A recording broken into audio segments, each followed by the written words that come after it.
Hey everybody, my name is Jonathan Betzler. Welcome to the No Name Cinema Society. You might notice that we're missing our graphics. We are a little late because we are missing all graphics. The graphics tool on Google Hangouts is no longer with us. It is RIP is what we have to say to that. And so we don't have our lower thirds. We don't have any photos. We've got a lot prepared, but we will not be able to use them tonight. So it's going to be a very unusual show. We talked about canceling. It's been a little crazy the last 45 minutes or so. But we're going to power through, and we're here to talk about Live by Night. This is the 38th meeting of the No Name Cinema Society, and the first without photos. So you're just gonna have to look at our dumb faces. But the good news is I've got my new Pirates hat on. This is a brand new hat, so a second consecutive debut of a hat on the show. And I'm back in Astoria, one of the most popular locations when I'm in New York. This is Astoria apartment where we did episodes 21 and 22 last year. So I don't know how tonight's going to go. I feel bad for you having to look at our faces. Speaking of faces, I've got a couple other faces to introduce you to. First, he very generously offered to treat me to a liquid lunch today. Drunk Davey, did you enjoy drinking by yourself? That's how it usually goes, man. How do you feel about the lack of graphics on tonight's show? It's a shame. It's a shame. Yeah. But we'll get through it. Speaking of graphics, the maker of all our graphics, he's probably devastated at this time. J Money, hey, our other man here. How you feeling today? I solved our graphics problem. You did? Look at this. That's what we're talking about today. On the fly, he comes up with that. That's pretty exciting. And we're gonna have a very truncated discussion of Live by Night. It might be our shortest show ever. We're gonna start talking about Live by Night. Our indie spotlight is 50/50 from 2011. Our classic normally is where we have a graphic with our whole schedule. Our classic is Coal Miner's Daughter at 9 o'clock Eastern, 6 o'clock Pacific, and then we have a lengthy-ish sound off to close out the evening. Our freeform segment. I'm gonna have a top 5 musical biopics. We're going to revisit a film from 1990. And we're going to talk about some of the events around town. Davey's got a diatribe. And that'll be starting at 10 o'clock Eastern, 7 o'clock Pacific. You guys ready for me to summarize? Yep. Hit it. Yeah, man. And everyone has to watch me during the summary, so I feel bad. I don't care if you're ready or not. I'm going to go forward. All right, so Joe in Live by Night, when he comes back to Boston from World War I, instead of becoming a cop like his father, he becomes a small-time gangster who has the unfortunate luck of falling for the girl who belongs to the big boss. When the boss exacts his revenge, Joe runs to the enemy and is sent down to oversee the enemy's rum holdings in Florida, where Joe's success built him a small empire of his own. And I just want to make a point that the unique thing about tonight is this film opened in theaters nationally this past weekend, but I saw an advanced screening in July. A screening where we gave notes and everything. It'd be interesting to see how different our perspectives is, because it's very possible that the film has changed since I've seen it. Who gets to go first for opening thoughts? It looks like it's our boy J Money. Take it away, Jay. So I'm going to assume that they didn't take any of your notes, because this was terrible. Just god awful. Davy Joe? I think it was over ambitious and unfocused. That's let me first I want to say Gone Baby Gone was my favorite movie of 2007, #1 movie of 2007. I also love the author Denis Lehane, Drink Before the War. This is a good book. I've read the book. And the guys that I went with about it, it's a masterpiece of a book, but it is an entirely unwatchable movie, mostly due to sprawl. Like, this is one of the worst movies that I saw. It was July, and I assumed that they were going to cut it down, but it does not sound like that's the case. Or they ignored my notes completely, which, no one should ever do that. I mean, you could have saved the entire movie. You had, if they had just listened to you, Yeah, absolutely. I mean, I do think there's a good movie in there somewhere. But let's start with I think the chief offender, and that's the screenplay. And it's funny, Davey, you might have. Did you see my notes? Because I also used the word unfocused. Yeah, no, I didn't. But I mean, it's pretty glaring. It's just, there are a lot of good ideas in there, and I think that you could have made a movie out of a lot of the specific ideas. It's just trying to get it all into one. Now you definitely stole my notes because I feel like I just said that. Yeah, I mean that's basically the problem with the film. Yeah, no, I mean J Money, you just said terrible, but I mean, like, do you agree that this is the reason why? Yeah, I would say that primarily the sprawl, the lack of focus. I mean, there were like 5 different movies that tried to shoehorn together basically in this one movie. There were probably other things you could criticize. And you can imagine. But sorry, say that again. I'm saying I think there are other things we can criticize. I think that there's a variety of performance skills there that we saw, but overall, yes, the screenplay is probably the biggest issue. I can skip to the performances next after we finish screenplay, but I do want to say that there's a huge thing that what do I always hate, and this movie was chock full of. Yes. Tell them. The voiceover. Voiceover! Ah! And this was a terrible use of her. I mean, I swear to God, I wrote down in huge letters, lose the voiceover. Unnecessary, Band-Aid, utter nonsense. And they had 6 months to fix this movie. I don't understand why they didn't. I mean, I knew how it should start. It should start right in the hospital bed. Like, you know, like I like the shot where he's sort of dialing into the hospital bed. The voiceover says it all started with something like it all started with a, I don't remember. It all started with a robbery or something, whatever the voiceover said. It all started with an inside man. Also, the inside man. That's exactly it. Sorry, it's been 6 months. Give me a break. So it all started with the inside man. And I mean, like, lose that. Just the simple, you know, the image of the guy in the hospital is intriguing enough. Simple dolly into that. I feel like that would, and skip the stupid prologue with the war and all that nonsense. Yeah. Yeah. All right, so J Money wants to skip ahead and talk about performances. I've got actually a list of good performances and bad performances. And one of the things we talk about when we talk about performances is if they're all good, it's usually due to a good director. But if they're as mixed as they are, what does that suggest? Like, I don't mean to give you a pop quiz or anything. A bad director. Well, yeah, certainly when it comes to performances. And I mean, seriously, you know, like he's obviously directed good performances in the past. He just this is not his best one. So it's interesting. I mean, so I've got a list of good performances and bad performances. I mean, like, and in some cases, just underused actors. Do you guys want to start with the bad or the good? Start with the bad. Okay. Do you guys have thoughts on the bad? We'll see if it matches mine. You know, I mean, maybe I should have started with the good because now I'm trying to focus in. Let's just unpack the big bird in the room here. You know, Ben Affleck. How do you feel like he translated? I personally, he didn't work for me, but he was trying hard. He really was trying hard to do something. You didn't feel his internal conflict the way you would Michael Corleone. He might as well have been playing Batman. And in your promotion, you sort of joked about that, J Money. And it was a half truth because I honestly feel like maybe this is Batman fatigue that we're looking at. Maybe he hadn't really shaken that idea off yet because there was a lot of him sort of like, you know, playing a burdened, you know, almost kind of a sacrificial character.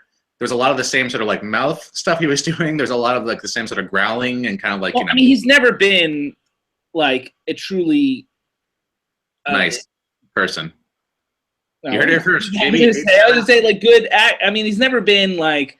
No one's ever gonna confuse him with De Niro. Like you know, like he's gotten some good notice. Like anytime he's halfway decent, there's like the reviews tend to be like somewhat surprised. Like, oh, Affleck's not bad. But I mean, like, I think it's.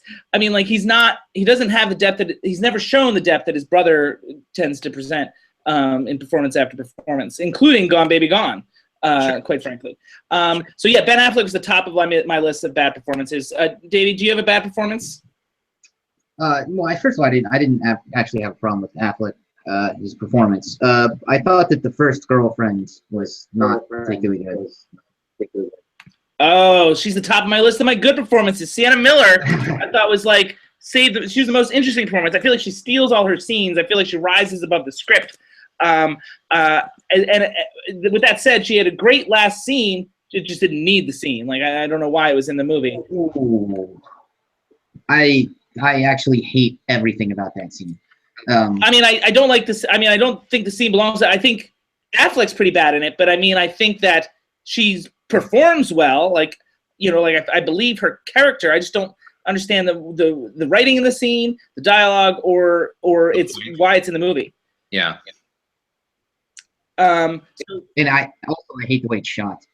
Yeah, no, for sure. Oh, Robert Richardson's cinematography is another issue altogether. I mean, like, you know, at one point he was original and interesting, all his overhead lighting that he does. But now I'm sort of done with him, you know, like, 'cause it's all the same. Like, you know, whether it's A Few Good Men or Kill Bill or Casino, you know, like they all sort of look the same to me at this point. And this overhead scheme that he does, I mean, like, it's nice to have a style, but it should change from movie to movie, and as the movies change, you know, like I don't feel comfortable about you know, this thing, especially as a cinematographer, where you should be adapting your style and the lighting to the nature of the piece. I digress. Here's some more bad performances. What I thought were struggling performances. Really, Chris Messina was pretty weak. I've seen him I met him a couple times, seen him on stage. I feel like he's always like on the cusp of breaking out, but he always seems to be scratching the surface of these characters, never really getting underneath anybody.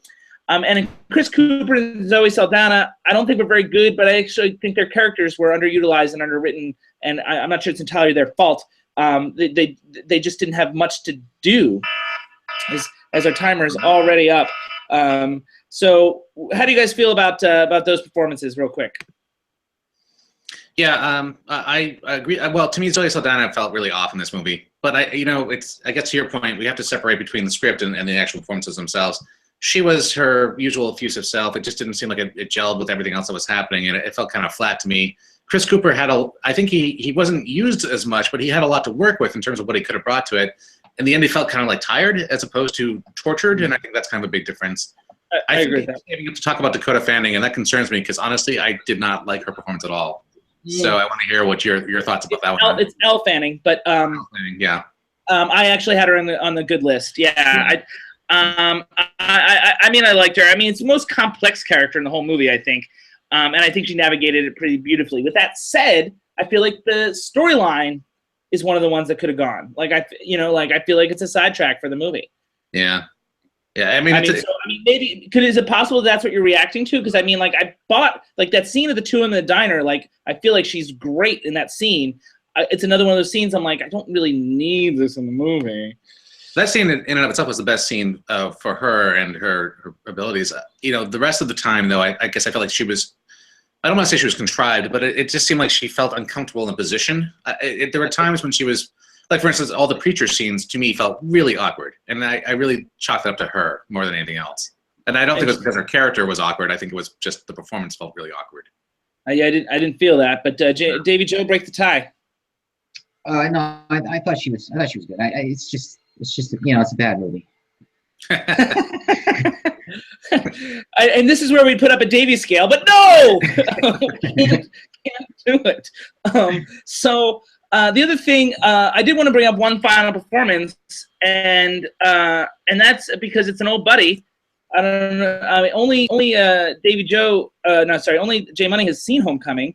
J Money went away. Are you there, J Money? I'm still here. Can you not see me?